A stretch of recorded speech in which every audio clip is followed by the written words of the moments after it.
eu vou transferir essa abertura, porque chega no dia 8, mandei já fazer um decreto que no dia 9 abre, boa que morrer. Fala, seus mal diagramados! A paralisação dos entregadores de app no último dia 1º de julho provou algo que não chega a ser nem novidade, né?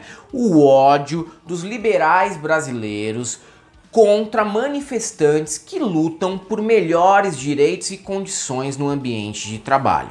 Basicamente, o que se pedia ali não era nada demais. Ninguém queria uma participação acionária no iFood ou no Rappi, embora eu seja defensor disso. Da próxima vez, coloquem isso na pauta. Dessa vez, no entanto, os caras colocaram o que na pauta? Colocaram algo que eu não tenho como ser contra. Por exemplo, eles queriam ali uma garantia caso sofressem algum tipo de acidente. Queriam garantias caso a moto tivesse algum problema de manutenção. Queriam também algumas garantias como comer, né, durante o expediente, já que os caras estão ali entregando rango, sentindo o cheiro das quentinhas o dia inteiro e às vezes só comem quando saem de casa e depois quando voltam. Então, realmente eram pautas bastante legítimas e até bem tranquilas de serem resolvidas. E também eles queriam outras coisas que é difícil de se opor. Por exemplo, um aumento na quantidade do que é pago por quilômetro rodado,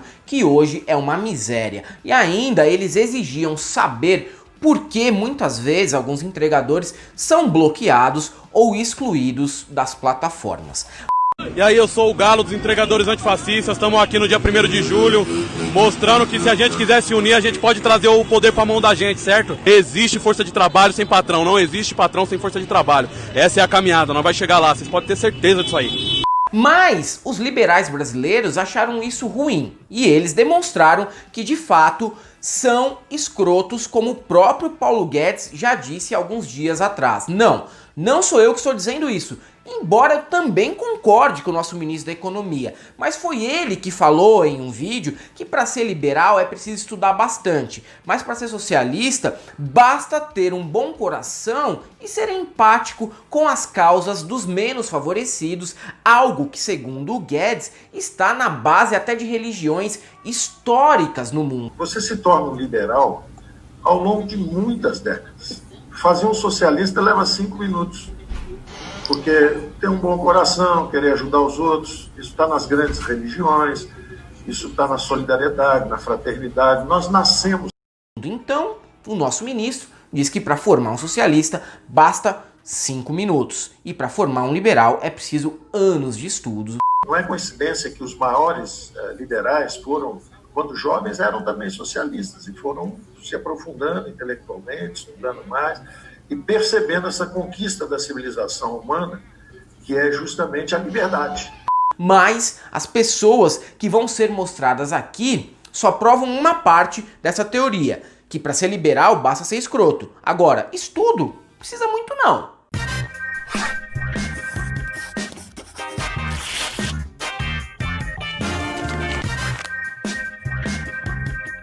O comentarista da Jovem Clã fez a seguinte pergunta: será que um engenheiro do Google ganha mais do que uma caixa de supermercado porque o sindicato dele é melhor? É claro que não. Além de fazer uma comparação completamente estúpida, o Sami, durante o fio desse Twitter aí, mostrou sua total aversão pelos sindicatos. Aí fica muito claro saber qual que é o ponto dele. Não que todos os sindicatos sejam essas coisas, muito pelo contrário, até o nosso sindicato, o meio do Helder, de jornalismo, é bem ruim. Mas vamos fazer uma comparação honesta aqui, mostrando como você ser sindicalizado e ter um sindicato forte faz diferença sim. Tem um estudo que mostra que as pessoas sindicalizadas, as profissões sindicalizadas ganham 33,5% a mais das que não têm sindicato. Isso é uma pesquisa do IPEA e, Samidana, é claro que nenhum patrão, nenhum empregador vai dar o mesmo salário para um engenheiro do Google que daria para uma caixa de supermercado ou vice-versa. Esse não é o ponto. A questão é que você não ser sindicalizado ou o patrão fazer o que bem entender você vai ter precarização, pessoas sem o mínimo de condições de trabalho, sem vale alimentação, sem vale refeição, sem hora extra, sem absolutamente nada. E essa história de que você pode fazer um acordo com o seu patrão não vai dar certo. Ele sempre vai ter a última palavra e vai sempre ser pior para você. Isso porque também eles provavelmente não querem que a pessoa ascenda na sua profissão e talvez vire um engenheiro do Google mesmo. O pior de tudo isso, para mim, é a pessoa não ver que direitos fazem com que a pessoa tenha um pouquinho menos de desigualdade. Que a nossa desigualdade diminua. O Brasil é um dos países mais desiguais do mundo. Isso com a pandemia vai piorar. E com esses direitos e deveres do empregado, as pessoas podem ter um pouquinho menos de desigualdade.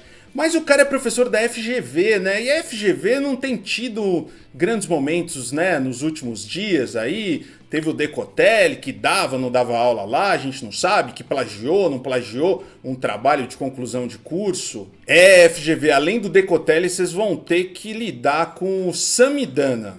O Samidana é uma prova que essa forma aí para criar gente do tipinho dele, Mark Zuckerberg também, Luciano Huck, Jeff Bezos e todas essas pessoas, não significa que você vai criar grandes líderes e grandes pessoas que vão, como exemplo do Samidana, errar completamente o pico da pandemia no Brasil. Aliás, não sei nem por que ele estava falando sobre isso, né? No máximo, você vai criar um monte de gente desonesta e mau caráter por aí. Outro que se destacou bastante no dia 1º de julho pela desonestidade intelectual foi o deputado Fábio Osterman. Adivinha de que partido?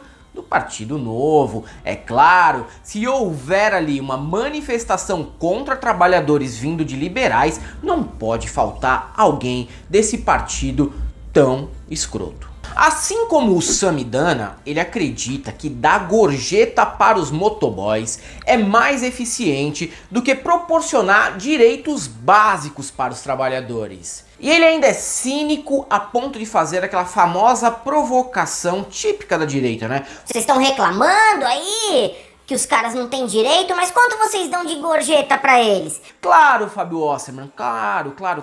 Vai resolver mesmo o problema da distribuição de renda e desigualdade social do Brasil apenas com esmola. É esse mesmo o projeto econômico que a gente tem que colocar aqui pros nossos trabalhadores. Vai ser resolvido mesmo. Com esse posicionamento, ele simplesmente tira a obrigação dos aplicativos terem responsabilidade com os entregadores e repassa para quem utiliza o serviço. No mundo ideal, os entregadores teriam os direitos e também receberiam uma gorjeta de quem pode pagar. A questão é que nem todo mundo pode pagar. E outra, as pessoas não podem viver nos seus ambientes de trabalho sem ter a certeza de quanto e quando vão receber esse extra, né? É por isso que eles estão ali lutando pelo mínimo de dignidade trabalhista. Mas é muito difícil para uma pessoa que integra um partido liberal arcaico e mofado como o Novo entender algo assim. Eu também estou exigindo demais de uma pessoa como o Fábio Osterman, né?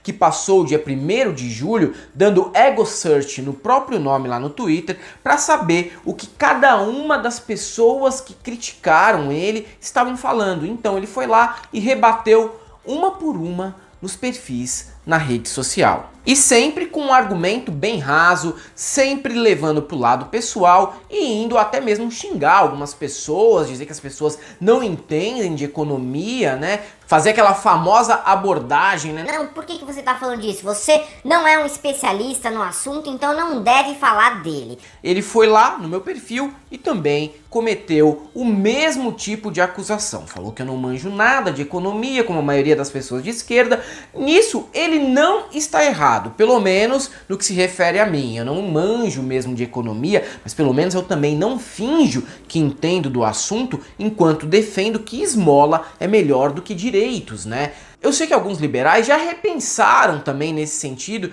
de que a desregulamentação no mercado de trabalho é a resposta para tudo. O próprio Fukuyama, e que muitos liberais amam, já disse que estava errado quando achava que isso seria uma resposta para que as pessoas tivessem pleno emprego no mundo.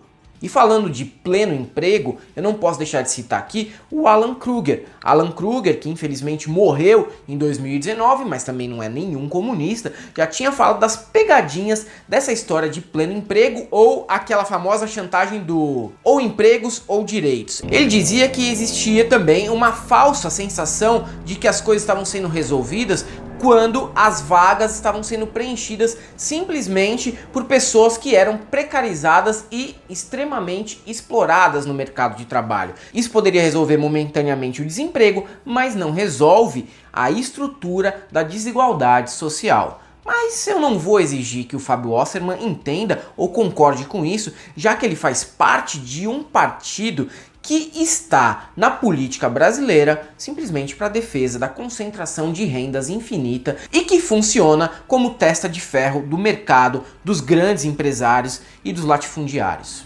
Ah, Leandro Narlock, eu que trabalhei na Editora Abril por alguns momentos da minha vida, em diferentes épocas, nunca cruzei com você lá, que bom! Isso é muito bom. Mas o Leandro Narlock finge que não entende que a luta de classes seria um abalo ali para esse ultraliberalismo que ele defende. Num tweet ele escreveu que as pessoas estão dando muito mais atenção para a greve dos entregadores de app do que para a greve dos motoristas de van. Bom, Leandro Narlock, você pode cobrar da sua própria chefia aí da CNN por que foi falado muito mais sobre essa paralisação dos entregadores de apps do que das vans. Do nosso caso, a gente está do lado das duas classes. Mas você tem que entender que, como jornalista, eu posso te dar uma dica do que aconteceu. Essa briga dos entregadores de app não acontece só aqui em São Paulo, nem só no Brasil. Tem acontecido no mundo inteiro. Se você quer uma dica para entender por que ela foi muito mais falada pela imprensa mundial e pela imprensa brasileira aqui, a paralisação foi nacional. Tá aí, ô Leandro Narlock, você que é um cara que não tem muita vaidade, que tá pior do que eu, né, na quarentena, com esse cabelo, com essas roupas todas. Tá aí uma dica que pode ajudar muito você daqui pra frente. Mas ele continua e depois diz que adoraria viver num país que fosse proibido ser pobre. Ô Leandro Narlock, eu posso te indicar alguns países desses, tanto de esquerda como de direita, em que a desigualdade é muito menor, em que a escravidão acabou, em que os trabalhadores têm seus direitos, não precisam ser precarizados do jeito que estão sendo aqui no Brasil. E eu vou dar uma dica para você, esse país não é os Estados Unidos. Mas se ele não quiser se mudar para um país desse que não explora tanto os trabalhadores, ele pode escrever mais um livro revisionista, né? E dessa vez tem um título que eu já dou aqui a dica para você. Mais uma, hein, Leandro Narlock? Você pode escrever o livro Uma Nova Perspectiva da Luta de Classes por meio da burrice, do mau caratismo, do guedismo liberal. E para finalizar, nunca é demais alertar que esse tipo de gente é tão ou mais nociva do que o bolsonarismo. Porque o bolsonarismo é fácil de detectar. A tosquice, ela está sempre na superfície, né? Infantaria, carga! Então você sabe muito bem o que é um bolsonarista. É o próprio Jair, é um Luiz Miranda, é um Hélio Negão, é um Daniel Silveira. Agora, o liberal é o famoso lobo em pele de cordeiro. O cara finge que é inteligentinho, tá sempre de terno, passa aquela imagem de especialista no assunto, cita 1000 fontes para tentar justificar a própria escrotidão, mas no fundo tem o mesmo objetivo que o Jair Bolsonaro, que o Paulo Guedes, que qualquer um que pertence a esse governo, que é a destruição completa de todas as políticas que tenham como objetivo ali dar uma segurança para o trabalhador e para o cidadão de uma maneira mais geral. Eles são os famosos representantes do Luciano Huckismo na política e no jornalismo, né? Pessoas que defendem que é muito melhor você explorar pobres em gincana de degradação social, como Luciano Huck faz na TV, em troca de um prato de comida, de uma gorjeta ou de uma esmola, do que dar para eles a dignidade de ter direitos mínimos garantidos nas suas áreas de atuação. E agora temos uma nova jabuticaba liberal na economia brasileira, que é colocar a gorjeta como uma alternativa para pagar salário ou garantir direitos para os trabalhadores. Estamos aqui num momento muito interessante da história, onde estamos vendo também o surgimento do liberalismo Jovem Pan, formado aí por grandes pensadores como Fábio Osterman, Samidana, Leandro Narlock, Caio Coppola, Adrilles Jorge, Rodrigo Constantino e outros maravilhosos pensadores da economia nacional. Queria dizer ainda que eu adoraria ver essas pessoas citadas aqui participando de um reality show em que ganhariam um salário mínimo por mês para ver como eles sobreviveriam. Se eles conseguiriam poupar essa grana, se conseguiriam ser empreendedores, tá feito o desafio. Se você ficou até aqui, tem o nosso Apoia-se que você pode fazer a Galãs Feios sobreviver sem esse alto e baixo do mercado, que no momento só é baixo, né? Você também pode se inscrever, ativar as notificações, dar seu like, comentar e olhar ali as nossas outras redes sociais, Instagram, Twitter e Facebook. Os apoios todos estão aqui no primeiro comentário, é só ir lá e fazer a Galãs Feios crescer um pouco mais. Para vocês todos ainda que acreditam nesse ultraliberalismo de Samidana, de Paulo Guedes, de Leandro Narlock, só tenho uma coisa para te dizer: não passarão!